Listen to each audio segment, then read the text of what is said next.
नमस्कार, मैं हूं ओम शर्मा और आप देख रहे हैं पत्रकार.in और भारत टीवी.न्यूज।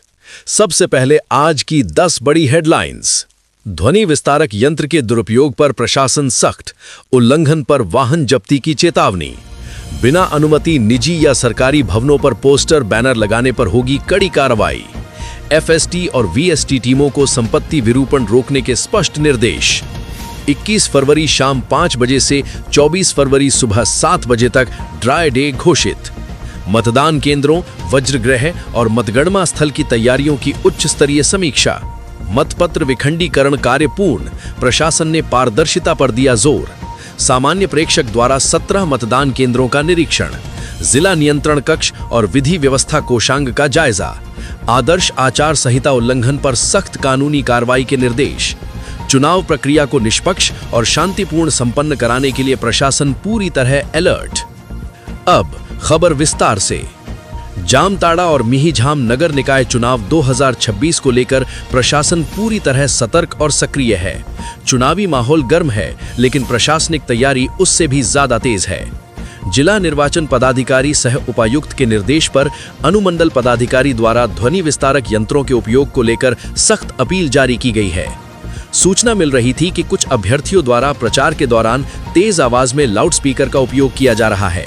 इसे गंभीरता से लेते हुए प्रशासन ने साफ कहा है कि उच्च न्यायालय के निर्देशों और बीएनएसएस की धारा 163 के तहत जारी निषेधाज्ञा का उल्लंघन करने वालों पर कड़ी कार्रवाई होगी। स्पष्ट कर दिया गया है कि अस्पताल, स्कूल, नर्सिंग होम और न्यायालय के 100 मीटर के दायरे में साइलेंस जोन लागू रहेगा। वर्तमान में बोर्ड परीक्षाएं भी चल रही हैं, इसलिए परीक्षा केंद्रों के आसपास ध्वनि विस्तारक यंत्रों का प्रयोग पूर्णतः प्रतिबंधित रहेगा। निर्धारित डेसिबल से अधिक ध्वनि पाए जाने पर संबंधित वाहन और उपकरण जब्त किए जाएंगे। अब बात संपत्ति विरूपण की। नगरपालिका चुनाव के दौरान दीवारों पर पोस्टर चिपकाना, नारे लिखना या चुनाव चिन्ह पेंट करना बिना मकान मालिक की लिखित अनुमति कानूनी अपराध माना जाएगा। प्रशासन को शिकायतें मिली थीं कि कुछ समर्थक निजी और सरकारी भवनों को विरूपित कर रहे हैं। इस पर एफएसटी और वीएसटी टीमों को निर्देश दिया गया है कि ऐसे मामलों की वीडियो रिकॉर्डिंग कर तुरंत कानूनी कार्रवाई सुनिश्चित करें। संपत्ति विरूपण अधिनियम 1987 और भारतीय न्याय संहिता की संबंधित धाराओं के तहत कार्रवाई की जाएगी। प्रशासन का स्पष्ट संदेश है, चुनाव प्रचार करें, लेकिन कानून की मर्यादा में रहकर। अब बात तैयारियों की।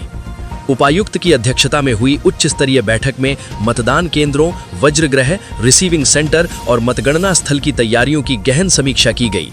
मतपत्र विखंडीकरण कार्य पूर्ण हो चुका है। मतदान दलों की रैंडमाइजेशन प्रक्रिया, प्रशिक्षण, रूट चार्ट, पुलिस बल की तैनाती सभी बिंदुओं पर विस्तार से समीक्षा की गई। न्यू पॉलिटेक्निक कॉलेज पाथर चपड़ा में वज्रगृह और मतगणना केंद्र की तैयारियों को समयबद्ध पूरा करने का निर्देश दिया गया है। सीसीटीवी इंस्टॉलेशन, मीडिया सेंटर की स्थापना और सुरक्षा व्यवस्था को प्राथमिकता दी जा रही है। ड्राई डे को लेकर भी प्रशासन ने स्पष्ट आदेश जारी किया है। 21 फरवरी शाम 5 बजे से 24 फरवरी सुबह 7 बजे तक शराब की बिक्री पूर्णतः प्रतिबंधित रहेगी। सभी लाइसेंसी दुकानें, बार और गोदाम बंद रहेंगे। उल्लंघन करने वालों पर सख्त कार्रवाई होगी। सामान्य प्रेक्षकों ने भी विभिन्न मतदान केंद्रों का निरीक्षण कर मूलभूत सुविधाओं की समीक्षा की है। साफ संदेश है, चुनाव निष्पक्ष, पारदर्शी और शांतिपूर्ण होना चाहिए। जामताड़ा और मिहिझाम में चुनावी सरगर्मी अपने चरम पर है। प्रत्याशी मैदान में है, समर्थक सक्रिय हैं, लेकिन प्रशासन भी पूरी मुस्तैदी से डटा है। दोस्तों, चुनाव लोकतंत्र का पर्व है। इसे मर्यादा और कानून के दायरे में रहकर ही मनाया जाना चाहिए। तो बने रहिए और देखते रहिए पत्रकार.in और भारत टीवी.न्यूज के साथ। हम फिर होंगे हाजिर चुनाव संबंधित नए अपडेट के साथ। हमारे चैनल को लाइक, कमेंट और शेयर करना न भूलें। और हाँ, पत्रकारिता की दुनिया में भारत टीवी.न्यूज आपको जुड़ने का दे रहा है मौका। हमसे जुड़कर सीखिए सच्ची और निष्पक्ष पत्रकारिता। अपना रिज्यूमे व्हाट्सएप करें 9434185419 पर।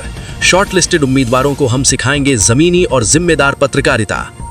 फिलहाल अभी के लिए बस इतना ही। मैं हूं ओम शर्मा, आपके बीच फिर हाजिर होऊंगा चुनावी खबरों के नए अपडेट के साथ। तब तक के लिए दीजिए अनुमति। धन्यवाद। जय हिंद।